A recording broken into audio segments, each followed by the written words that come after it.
കുറിച്ച് ഒന്ന് രണ്ട് കാര്യങ്ങൾ പറഞ്ഞ് അവസാനിപ്പിക്കാം. നാഥൻ അല്ലാഹു തൗഫീഖ് നൽകട്ടെ.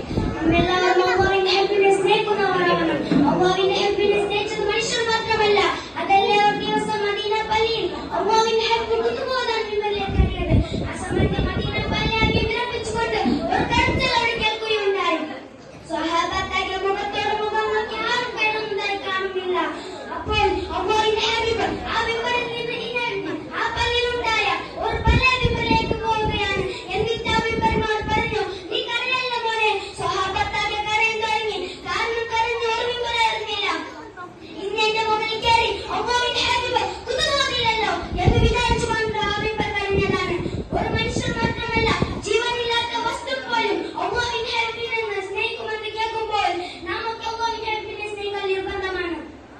നബി സല്ലല്ലാഹു അലൈഹി വസല്ലം തങ്ങളെ അല്ലാഹു തആല എത്രമാത്രം സ്നേഹിച്ചിട്ടുണ്ടെന്ന് അറിയാമോ? ഖുർആൻ